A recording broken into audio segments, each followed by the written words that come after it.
Evo Morales en Bolivia fue un fenómeno generado también por las políticas neoliberales. Recuerden ustedes el gobierno de Gonzalo Sánchez de Lozada, un hombre que incluso hablaba el español con acento. Voló del cargo. ¿Por qué? Bueno, por sus políticas neoliberales, la política de privatización, las políticas de ajuste en un país pobrísimo como Bolivia. Y después lo sucedió su vicepresidente, y el vicepresidente también voló. ¿Por qué? Por las mismas razones. Y entonces ese proceso convirtió en presidente a un líder cocalero, porque en aquel entonces eso era Evo Morales, un dirigente de una organización que agrupaba a los productores de coca. Él compartía el liderazgo con otro señor llamado Fernando Quispe, que hoy en día suena muy poco, pero era una mutual. Y sin embargo, ese hombre, con poca formación, del que se burlaba el señor Premio Nobel de Literatura, que ahora está llamando a votar por Keiko Fujimori, el señor Vargas Llosa.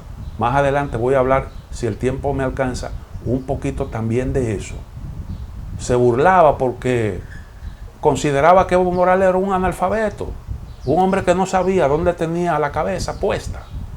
Y resulta que ese Evo Morales, de origen indígena, que habla también el acento con español, que habla el español con acento, pero lo habla con acento porque fue un hombre que se crió en su comunidad indígena. Esa comunidad indígena que siempre fue excluida y que por primera vez llevaba un hombre a la presidencia de la República después de tantos años, después de siglos. No obstante hacer los indígenas en Bolivia la mayor parte de la población. Y ese indígena hizo un gobierno con muchísimos méritos. Un gobierno que yo creo que puede ser considerado como un ejemplo, porque sacó a Bolivia de esa situación, lo he comentado muchas veces, de ser el segundo país más pobre después de Haití de nuestra región. Nunca Bolivia había tenido reserva como la que llegó a alcanzar en los gobiernos de Evo Morales, de hasta 30.000 millones de dólares. ¿Por qué? Bueno, porque él se fajó con las empresas que estaban explotando cuando él llegó a la presidencia los recursos naturales y consiguió una mayor participación de su país en los beneficios. Y él no nacionalizó nada. Y ahí están las compañías extranjeras explotando esos recursos con beneficios. Lo único que Bolivia logró, una mejor participación en las ganancias.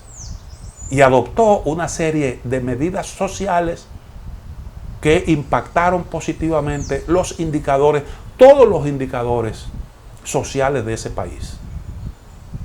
Y contra eso fue que realmente tuvo que vencer, para aplicar esas políticas, Evo Morales tuvo que vencer la resistencia no solo de los grupos de poder interno, sino también las críticas y la gran resistencia del poder internacional. Pero al final, hasta el Fondo Monetario Internacional, que es mucho decir, y el Banco Mundial tuvieron que reconocer los avances de Bolivia. Y ahí están los informes. Ahí están los informes, usted los puede buscar. A pesar de su discurso contra el imperialismo y todas esas cosas, pero él no se alocó. Él no se alocó y aplicó las políticas que tenía que aplicar. Y por eso el buen resultado. En Venezuela el fenómeno Hugo Chávez, ¿cómo fue que se produjo el fenómeno Hugo Chávez? Fue Chávez el producto de una situación similar a la que hubo en Argentina, a la que hubo en Bolivia y a la que hubo en Ecuador. ¿Recuerdan ustedes aquel malestar generado por esas políticas neoliberales, por los paquetes de medidas fondomonetaristas y la corrupción que acompañó todo eso? Porque hoy en día se habla de la corrupción como que eso es un fenómeno asociado a los gobiernos progresistas, que no es así. Aunque yo creo que muchos gobiernos progresistas incurrieron en errores en cuanto al manejo de estos temas. En algunos casos errores imperdonables, ciertamente. Pero tuvieron esas virtudes. Entonces Hugo Chávez fue un hombre que fue el producto de una situación similar. Pero era un hombre distinto al que hoy está gobernando Venezuela, al hombre que él llevó al poder, al que él señaló como su sucesor. Porque Hugo Chávez fue un hombre que se sometió, que apeló siempre al escrutinio de la población y se sometió a un montón de consultas populares, sus medidas, su propia reelección. Supo mantener altos niveles de popularidad, cosa que no ha ocurrido con el señor Nicolás Maduro. Pero además de eso, Chávez fue un hombre que, a pesar de su discurso antiimperialista contra Estados Unidos, pero fue un hombre que también supo buscar cierto entendimiento con los sectores del poder económico. El señor Maduro es un bicho político distinto, pero creo que hay realmente que marcar algunas diferencias. Entonces sigue diciendo el señor autor del artículo, motivo de estos comentarios, Javier Corrales, lo siguiente: en América Latina se ha vuelto normal que exmandatarios impulsen a candidatos sustitutos. Se trata de una forma extraña de caudillismo, dice él, o política de hombre fuerte, combinada con continuismo o continuidad del linaje, pensada para mantener a los rivales al margen. Yo quiero que me digan a mí, ¿en qué país es que los expresidentes no influyen de alguna manera? ¿Se le puede realmente atribuir a la intención de excluir rivales el que un presidente gravite más allá de su periodo de gobierno? ¿De que ayude a un sucesor? Porque hasta donde yo tengo entendido, la misión de un partido político es ganar el poder y mantenerse en el poder mientras pueda. Esa es la dinámica de cualquier país del mundo. Eso es lo que intentan los partidos políticos hasta que tengan el favor popular. ¿Cuántos años tiene Angela Merkel en el gobierno? Sin embargo, nadie dice, nadie la cuestiona. ¿Por qué? Bueno, porque hay una tradición. Ahí los propios partidos políticos, mientras usted tenga una buena gestión, goce de aprecio popular y pueda concitar la mayoría para gobernar, usted está en el puesto. Cuando pierde eso, sencillamente se hace a un lado. Mientras Merkel ha tenido las cosas a su favor, ha estado gobernando y ha tenido el apoyo. Y nadie ve eso como una situación de anormalidad, aunque tenga 15 años en el poder. Pero a Correa le enrostran que gobernó 10, aunque él se fue voluntariamente y promovió a un sustituto. Dígame usted si en Estados Unidos Bill Clinton no ha incidido en la política norteamericana, que incluso impulsó la candidatura presidencial de su esposa. Primero fue senadora y después fue candidata presidencial. apoyada por él, o Barack Obama, que después de haber sido presidente impulsó a Hillary Clinton porque había llegado a un compromiso con ella para que ella desistiera de sus aspiraciones antes de el final de las primarias, para él ganar tiempo y poder competir en mejores condiciones. Y ustedes recuerdan que impulsó, le dio apoyo a Hillary por encima de Bernie Sanders, que compitió por la candidatura.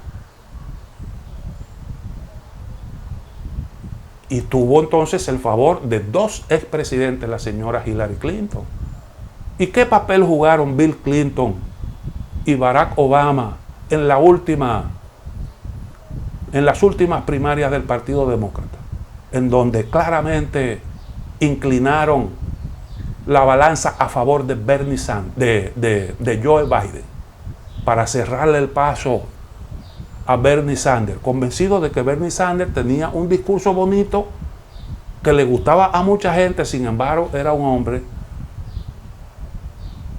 que no era el que reclamaba el momento, ciertamente, porque con ese discurso Donald Trump lo hubiera sepultado.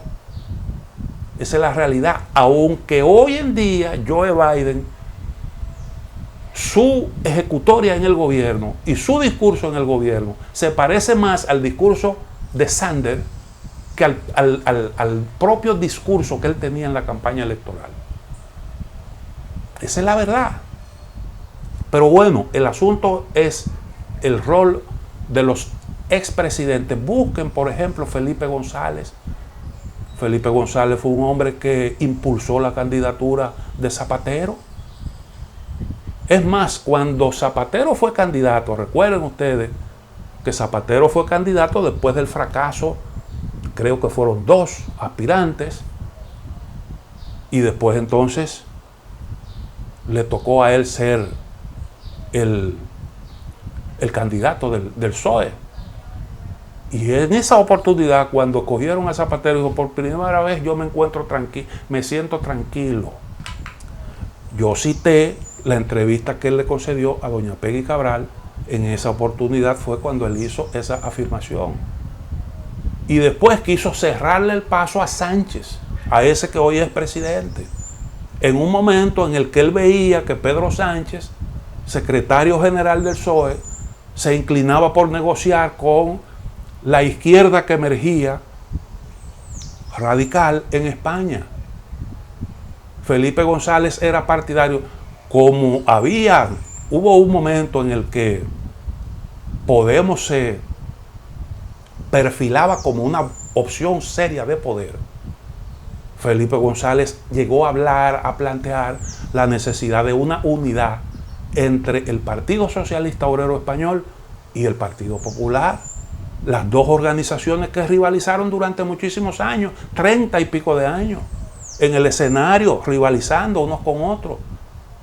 Pero frente al empuje de Podemos y esos grupos que fueron el resultado de la denominada indignación como consecuencia de la crisis, llegó a plantear esa alianza el señor Felipe González. Quiere decir que como expresidente del gobierno fue un hombre que nunca renunció a influir en la política española. Legítimo, yo creo que legítimo. ¿Qué tiene eso de malo? O coja tome como ejemplo el caso de Álvaro Uribe en Colombia. Este señor no lo menciona ahí, o lo menciona ahí de soslayo, pero Álvaro Uribe puso a Santos y puso al que está ahí hoy, y él modificó la Constitución para reelegirse. Hizo todo lo que le critican a los radicales, a los populistas de izquierda, siendo él un hombre de la ultraderecha, Álvaro Uribe. Pero a él nadie le critica esa hazaña. A él nadie le critica esa hazaña. Al contrario, en Estados Unidos una calle en Miami la iban a bautizar con el nombre de él.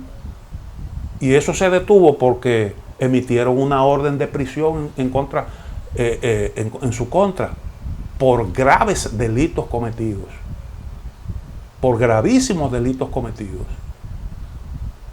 Pero Uribe es un héroe ante los ojos de toda esta gente que critica el progresismo, que critica el populismo de izquierda latinoamericano. Que por cierto, yo creo que tienen esos grupos sus virtudes y también tienen sus defectos. Y hay algunos que tienen más defectos que virtudes, si acaso tienen alguna. Porque yo no me estoy erigiendo en defensor de esos grupos. Simple y llanamente, lo que quiero es poner las cosas en su justo lugar, en el lugar que le corresponde. Y entonces, a mí me parece que esto es realmente un enfoque inadmisible. Dice, los expresidentes son los nuevos caudillos, pretenden extender su mandato a través de los herederos que escogen, algo llamado delfinismo, de delfín, el título dado al príncipe heredero al trono de Francia entre los siglos XIV y XIX.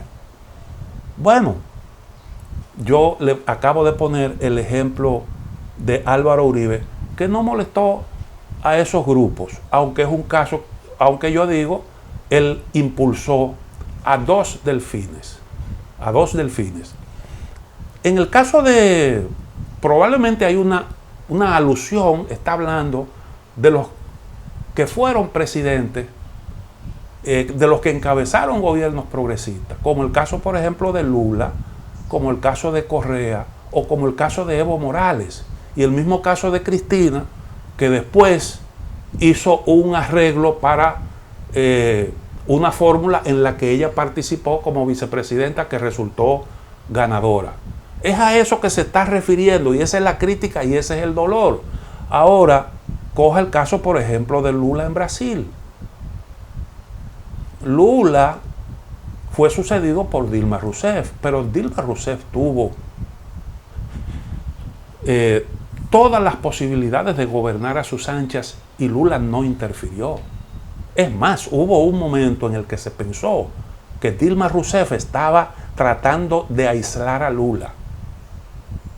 Hubo un momento en el que se pensó eso, porque a gente cercana a Lula se le mencionaba por corrupción y Dilma Rousseff no intervino en eso, y se pensó como que Dilma estaba estimulando aquello. Se pensó que estaba estimulando aquello.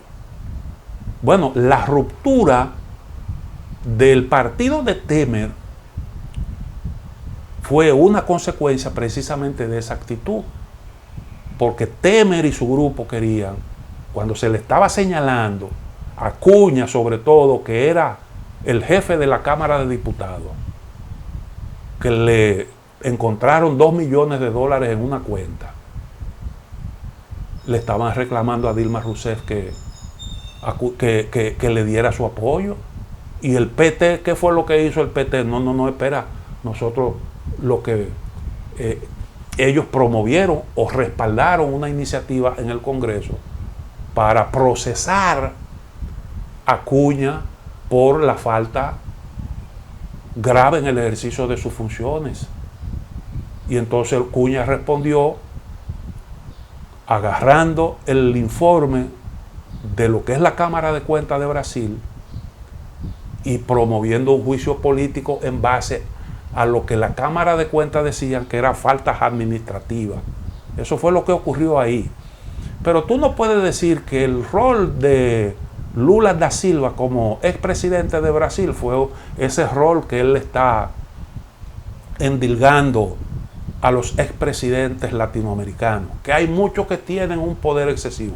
A lo mejor tiene inquietudes porque Lula da Silva, expresidente de la República, se perfila ahora como un hombre, como un posible candidato a la presidencia con posibilidades de ganar. Y esas son cosas que están generando inquietudes, y por eso las conclusiones que saca este señor, oigan lo que él termina diciendo. En la última década, al menos 7 presidentes elegidos democráticamente en Latinoamérica fueron escogidos por su predecesor. El más reciente, Luis Arce, llegó al poder en Bolivia en el 2020, patrocinado por el exmandatario Evo Morales. Fíjense, lo que él menciona son gente de la izquierda. Estos candidatos sustitutos le deben mucho de su victoria a la bendición de su jefe, la cual tiene un precio. Se espera que los nuevos presidentes se mantengan leal a los deseos de su patrocinador. Barack Obama colocó a un montón de gente de su confianza. Kamala Harris, ustedes creen, bueno, no solo su condición de mujer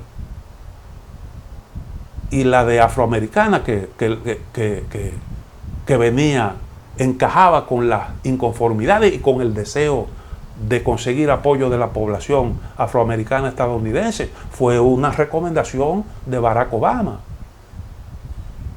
Y un montón de gente que hoy está en el equipo de Biden fueron gente recomendada también, que eran gente de Barack Obama, son gente del entorno de Obama.